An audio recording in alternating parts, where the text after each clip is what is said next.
students. This is Miss Colby. We wanted to obviously, even with the flex day or even doing things digitally, we wanted to be able to keep the momentum going with A Midsummer Night's Dream. So there are actually going to be two videos. This first one we're going to watch is, I know it's not as exciting, but I'm going to read through Act 4, Scene 1 of A Midsummer Night's Dream. There's actually a really fantastic resource that you guys can use if you ever miss class. If you just search No Fear Shakespeare, A Midsummer Night's Dream, it'll take you to this website that I've got pulled up on the screen, where just like our actual book, it's got the original text along with the modern text, the modern translation as well. So today, once again, it's just going to be me, so it's not as awesome as when you guys can do it in person. But I'm going to be reading the original text so we can continue to be exposed to the original Elizabethan language. And I am going to stop periodically, just like we do in class, and explain what's going on. But if you're ever like super confused at what I'm reading or what's being said, don't hesitate to, like, I'm going to be reading on this side, but don't hesitate to go over to the right-hand side and read that side as well. Because that can be a good resource. Another option, you can even, after you listen through the videos one time, you could even go through and just mute the video and read the modern text if that would be helpful to you as well. The first video we're doing today is just Act 4, Scene 1, and then we're also going to attach a second video below this that will be related to Act 4, Scene 2. The reason we're doing two scenes today is because Act 4, Scene 2 is super short, and so we just thought we'd get it out of the way. So all you have to do, just make sure you're following along. Once again, I'm going to be reading everything over here in the original text on the left-hand side. And bear with me as I kind of scroll up and down and stuff, because I've zoomed in and it's acting a little funny. So hopefully it'll go okay. So this is Act 4, Scene 1 of William Shakespeare's A Midsummer Night's Dream. Lysander, Demetrius, Helena, and Hermia sleep, so they're all on stage. Enter Titania, Queen of the Fairies, and Bottom with an ass's head, and fairies Peas Blossom, Cobweb, Moth, and Mustard Seed, Oberon the King behind them, unseen. Titania says to Bottom, "Come, sit thee down upon this flowery bed, while I thy amiable cheeks do coy, and stick musk roses in thy sleek smooth head, and kiss thy fair large ears, my gentle joy." So once again, just a quick reminder, Bottom's head is that of a donkey. Bottom, "Where's Peas Blossom?" Peas Blossom, "Ready." Bottom, "Scratch my head, Peas Blossom. Where's Monsieur Cobweb?" Cobweb, "Ready." Bottom, "Monsieur Cobweb, good Monsieur, get you your weapons in your hand and kill me a red-hipped humblebee on the top of a thistle. And good Monsieur, bring me the honey bag. Do not fret yourself too much in the action, Monsieur. And good Monsieur, have a care the honey bag break not. I would be loath to have you overflown with a honey bag, Signor." Cobweb exits. "Where's Monsieur Mustard Seed?" Mustard Seed, "Ready." Bottom, "Give me your nief, Monsieur Mustard Seed. Pray you, leave your courtesy, good Monsieur." Mustard Seed, "What's your will?" Bottom, "Nothing, good Monsieur, but to help Cavalery Cobweb to scratch. I must to the barber's, Monsieur, for methinks I am marvellous hairy about the face. And I am such a tender ass, if my hair do but tickle me, I must scratch." Titania, "What, wilt thou hear some music, my sweet love?" Remember, Titania's super in love with Bottom, and not only super in love with Bottom, but super in love with Bottom as he has the head of a donkey, which is incredibly ridiculous. Bottom, "I have a reasonable good ear in music. Let's have the tongs and the bones." Titania, "Or say, sweet love, what thou desirest to eat." Bottom, "Truly, a peck of provender. I could munch your good dry oats. Methinks I have a great desire to a bottle of hay. Good hay, sweet hay, hath no fellow." Titania, "I have a venturous fairy that shall seek the squirrel's hoard, and fetch thee new nuts."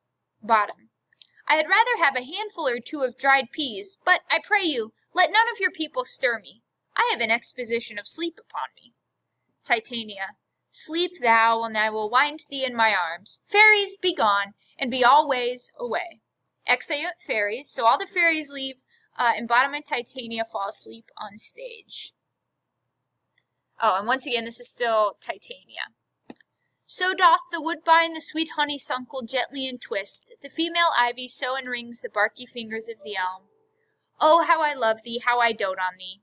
Titania in bottom sleep, enter Robin, Puck, and Oberon. Remember, he's still kind of creeping on stage, hanging out here, so he talks first. Welcome, good Robin. Seest thou this sweet sight? Her dotage now I do begin to pity. For meeting her late behind the wood, seeking sweet flavors from this hateful fool, I did upbraid her and fall out with her. For she his hairy temples then had rounded with a coronet of fresh and fragrant flowers, and that same dew, which sometimes on the buds was wont to swell like round and orient pearls, stood now within the pretty floweret's eyes, like tears that did their own disgrace bewail. When I had at my pleasure taunted her, and she in mild terms begged my patience, I then did ask of her changeling child, which straight she gave me, and her fairy sent to bear him to my bower in fairyland. And now I have the boy, I will undo this hateful imperfection of her eyes. And gentle Puck, take this transformed scalp from off of the head of this Athenian swain, that, he awaking when the other do, may all to Athens back again repair, and think no more of this night's accidents, but as the fierce vexation of a dream. But first, I will release the fairy queen. Okay, so Oberon's whole plan now, first of all, he tricked her. He totally got the Indian child from her, which was his whole point in the first place. And he also talks to Puck here about how it's gotten so bad. Titania is in love with this dumb guy, first of all, but not only that, but a dumb guy with a donkey's head. She's totally in love with him, and it's so pathetic that it's even like too much for Oberon. So he's ready to be done with this. He got what he wanted. He got the Indian child. And so now he's saying, take the head off of Bottom's head, take the donkey's head off of Bottom's head, and then he'll look normal. I will take the love juice off of Titania's eyes or reverse the effects of that, and then hopefully everyone will go back to normal. And once again, we have people saying, this is just going to be a dream. They're not going to remember that everything happened for real. It's just going to be this weird thing that actually did happen, but everyone's going to remember it as a dream, as if it doesn't happen, as if it didn't happen. So he squeezes the flower juice into Titania's eyes. And then this is still Oberon talking to Titania. Be as thou was wont to be, see as thou wast wont to see. Dian's bud or Cupid's flower hath such force and blessed power. Now, my Titania, wake you, my sweet queen. Titania waking. My Oberon, what visions have I seen? Methought I was enamored of an ass. Oberon. There lies your love. Titania. How came these things to pass? Oh, how mine eyes do loathe his visage now. So basically she's saying, I dreamt I was in love with this guy. And Oberon's like, yeah, he's right over there. And then Titania is still trying to figure out how she loved him because she thinks he's gross now. Oberon. Silence a while. Robin, take off his head. Titania, music call and strike more dead than common sleep of all these five the sense. Titania, music, home, music as such as charmeth sleep. And then music starts playing. Robin taking the ass's head off of Bottom. Now when thou wakest, with thine own fool's eyes peep. Oberon, sound, music, come, my queen, take hands with me, and rock the ground whereon these sleepers be. So Oberon and Titania start dancing. Now thou and I are new in amity, and will tomorrow's midnight solemnly dance in Duke Theseus' house triumphantly, and bless it to all fair prosperity. There shall the pairs of faithful lovers be, wedded with Theseus, all in jollity. Robin. Fairy king, attend and mark, I do hear the morning lark. Oberon.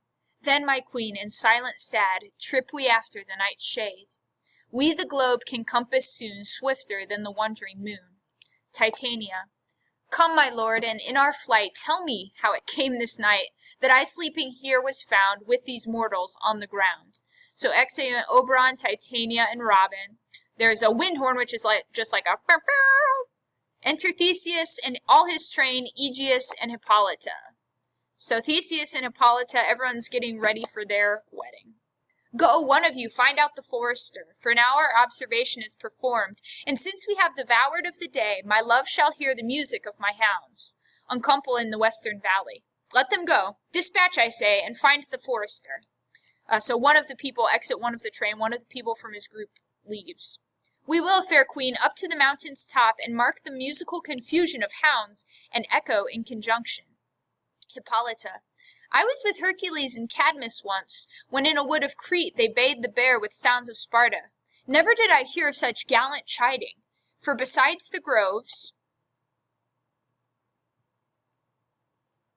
the skies, the fountains, every region near seemed all one mutual cry. I never heard so musical a discord, such sweet thunder.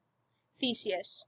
My hounds are bred out of the Spartan kind, so flewed, so sanded, and their heads are hung with ears that sweep away the morning dew, kirk-kneed and dew-lapped like Thessalian bulls, slow in pursuit, but matched in mouth like bells, each under each.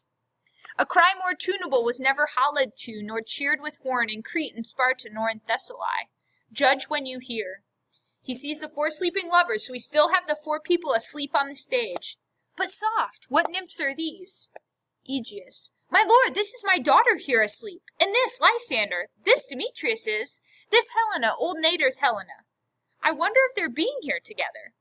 Theseus. No doubt they rose up early to observe the rite of May, and hearing our intent, came here and grace our solemnity. But speak, Aegeus, is not this the day that Hermia should give answer of her choice? Aegeus. It is, my lord. Theseus. Go, bid the huntsmen wake them with their horns. One of the guys from his group leaves, wind horns, and shout within, Lysander, Demetrius, Helena, and Hermia, wake and start up. Theseus says, Good morrow, friends. St. Valentine is past. Begin these woodbirds but to couple now? Lysander, Demetrius, Helena, and Hermia kneel. Lysander, pardon, my lord. Theseus, I pray you all stand up. Lysander, Demetrius, Helena, and Hermia stand, and Theseus says to Lysander and Demetrius, I know you two are rival enemies. How comes this gentle concord in the world, that hatred is so far from jealousy, to sleep by hate and fear no enmity? Lysander, my lord, I shall reply amazedly, half asleep, half waking, but as yet, I swear, I cannot truly say how I came here. But as I think, for truly as I speak, and now do I bethink me, so it is, I came with Hermia hither. Our intent was to be gone from Athens, where we might, without peril of the Athenian law. Aegeus to Theseus, enough, my lord, you have enough. I beg the law upon his head. They would have stolen away, they would, Demetrius, thereby to have defeated you and me, you of your wife, and me of my consent that she should be your wife. Demetrius says to Theseus, My lord, fair Helen told me of their stealth, of this their purpose hither to this wood, and I in fury hither followed them, fair Helena in fancy following me. But my good lord, I would not by what power, but by some power it is, my love to Hermia, melted as the snow, seems to me now as the remembrance of an idol god, which in my childhood I did dote upon. And all the faith, the virtue of my heart, the object and the pleasure of mine eye is only Helena. To her, my lord, was I betrothed ere I saw Hermia. But like in sickness did I loathe this food, but as in health, come to my natural taste. Now I do wish it, love it, long for it, and will evermore be true to it. So his whole point there, he's saying, I don't know what I was thinking earlier, but now I love Helena again, and I don't love Hermia anymore. So Theseus says, Fair lovers, you are fortunately met. Of this discourse we will hear anon. Aegeus, I will overbear your will, for in the temple by and by with us these couples shall eternally be knit. And for the morning now is something worn, our purposed hunting shall be set aside. Away with us to Athens. 3 and 3 will hold a feast in great solemnity. Come, Hippolyta. Exeunt Theseus, Hippolyta, Aegeus in the train. Demetrius says, These things seem small and undistinguishable, like far-off mountains turned into clouds. Hermia, when everything seems double, methinks I see these things with parted eye. Helena, so methinks. And I have found Demetrius like a jewel, mine own and not mine own. Demetrius, are you sure that we are awake? It seems to me that yet we sleep, we dream. Do you think the Duke was here and bid us follow him? Yea, and my father. And this video is going to end, so I'm going to stop here and continue later.